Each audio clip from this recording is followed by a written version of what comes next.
وما هبطناهاش. والله نجي نسال العباد ونقول له علاش تتظاهر انت؟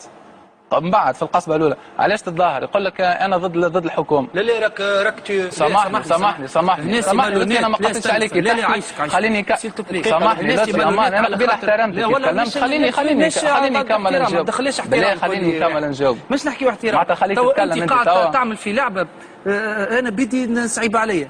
توا نحكيو نحن على قبل ما يخرج الرئيس. انت مشيت للقصبه من بعد القصبه صارت من بعد الثوره. انت عباد قاعده تخرج تموت في الشارع ومظاهرات سبونتاني ما هي منظمه من حتى حد، وذي يعترف به العالم الكل ان الثوره ذي خرجت سبونتاني من الشعب، لا وراها ايديولوجي لا وراها حزب لا حتى حد. هذاك اللي خلى اليوم الاحزاب الكل ما عادش ينجموا يهزوا خشامهم مع الشعب التونسي الا ما هو اليوم يخرج البلاد من الازمه. الشعب التونسي سبونتاني فد، ناس زووله خرجت فدت من الفقر ومن العذاب واحد خرجوا. انت في غنايه وانا سمعتها زاد ما حبيتش نجبدها الحكايه لا مش بدها هو، قلت ما تخرجوش للمظاهرات مش هذا الحل.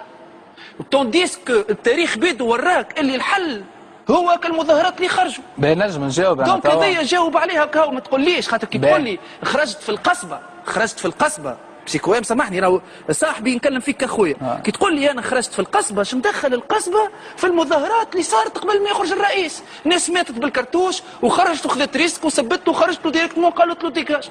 اش مدخل انت اليوم في القصبه؟ تونس القصبه ولات من بعد الوحده حتى جماعتك لوي فيتون يهبطوا سي مانيفيك لو تروك يا سو ريغارد يل سون لا يل دورم. هذيك الناس كلهم مشاو للقصبه راه.